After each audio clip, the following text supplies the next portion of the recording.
In this video, Candace Owens doesn't even bring up the destruction of evidence under the tent. They pulled up the grass, they pulled up the dirt under the grass, and they paved over it. That's destruction of evidence. They destroyed more evidence in the car. They pulled up the carpet in the car, and then they sold the car. That's more destruction of evidence. And where is Charlie Kirk's body for a real autopsy? Everything is wrong.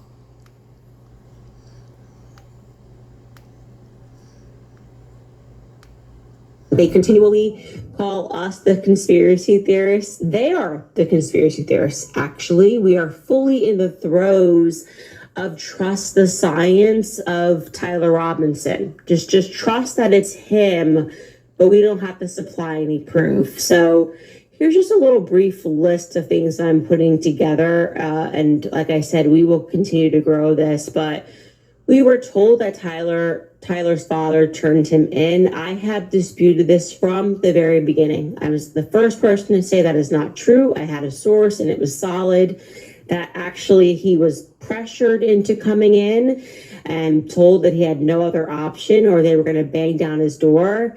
When we were told that, don't forget the Bill Ackman narrative in the background. We were also told that there is a video of Tyler Robinson taking the shot in 4K by the influencers. That is a lie. I proved to you that was a lie. They're now moving the goalpost and pretending that they never said it. There is no video of any person taking the shot. Actually, doesn't exist. Major lie. Tyler Robinson, another thing that we were told, and or his lover at various times are transgendered. That's a lie. Tyler Robinson is not transgendered. I told you that very early on. His lover Lance is not transgendered. And the furry culture, it's very difficult to explain. Reason why that lie was so crucial was that this was a politically motivated crime. Tyler Robinson, the whole text messages reflect some hate just can't be negotiated. I got to do this. I had to take my shot. Charlie Kirk is here. That's crucial. That's the motive. Of the things that Charlie Kirk is known for. If this was like, Matt Walsh during What is a Woman documentary, that might make sense. But Charlie Kirk, no, that's not what people, when you think of Charlie Kirk, you don't think of transgendered issues. We know where he stands on it, but that's not his claim to fame. Then suddenly the boyfriend, Lance, testifies that he's never spoken to him about LGBTQ issues. So I guess for the first time, he spoke to him about it after he killed Charlie Kirk via text message. Again, it's a very serious lie that has now been debunked because it means the motive has evaporated. The political motive has evaporated. He said they didn't even speak about politics. He had never mentioned the name Charlie Kirk to him. Ever. Where's their motive now? We were told that there is footage of Tyler Robinson assembling the rifle on the roof. That is a lie. There is no footage of Tyler Robinson assembling the rifle on the roof. Blake Neff tweeted this the other day. He is lying through his teeth. He is lying through that bald head. Okay? Doesn't exist. Then he kind of tried to edit and say, well, we can deduce. We can deduce that somebody assembled a rifle on the roof. No, we can't deduce that. Is there footage, yes or no? The answer is no. It was a lie.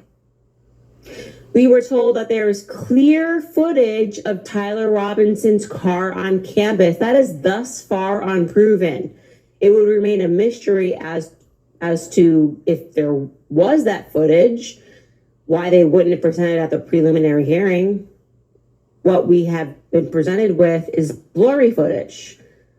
of a car that resembles Tyler Robinson's car. He's not the only person in Utah or in the United States or in the world that drives that particular vehicle in that car in that color. So that is thus far unproven, but we'll be open to maybe they just didn't want to present it at the preliminary hearing. We were told Tyler Robinson was suicidal. That is a lie. I told you that was a lie. From the very beginning. He was not suicidal. In fact, he was so not suicidal that he agreed to turn himself in, or rather to walk in peaceably. You have no other choice. That's what they told him. He agreed to go in peaceably rather than subject himself to the possibility of an accidental death by SWAT team banging down his door. They just moved on from that. We were told that Tyler Robinson's gun was officially tied to the bullet fragment that was recovered in Charlie's autopsy. That's a lie. The ATF was very clear. That's why they influenced or started pretending.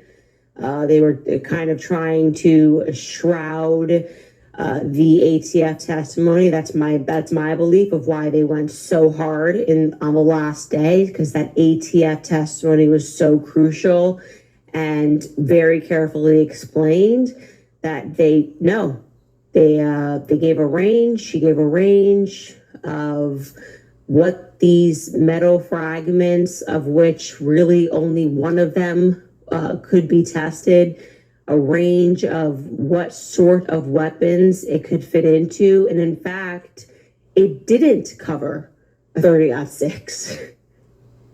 It didn't cover a 30-06 if you pay attention to that testimony.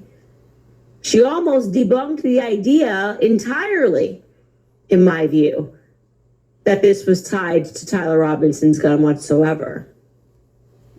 We were told Tyler Robinson's gun had DNA all over it, and I'm going to call that a lie by severe omission, because every time they said this in the public, they refused to say, but 5 other sets of prints minimally were also found on the gun, and they refused to say that Tyler's are the most degraded.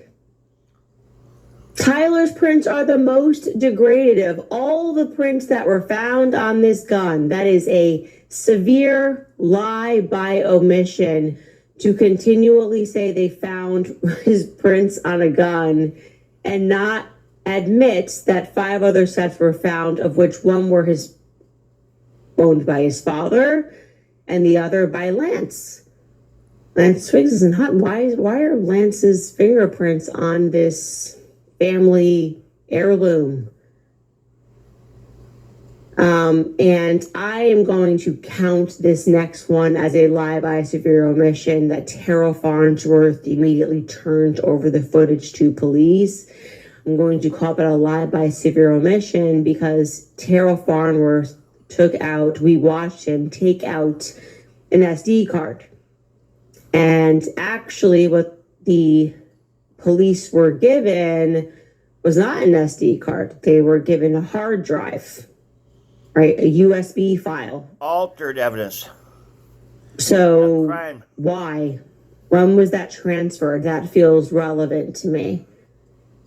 You can give an SD card to the feds. You don't need to be like, well, let me get this onto a USB or a hard drive. No. This tells me that it is plausible that footage was edited, zoomed in perhaps, as Nisi pointed to, and then given to the feds for some reason, because a zoomed in image would not show you what was happening on the ground beneath. I'm not sure. But these are a lot of very severe lies that they're now just kind of moving on from.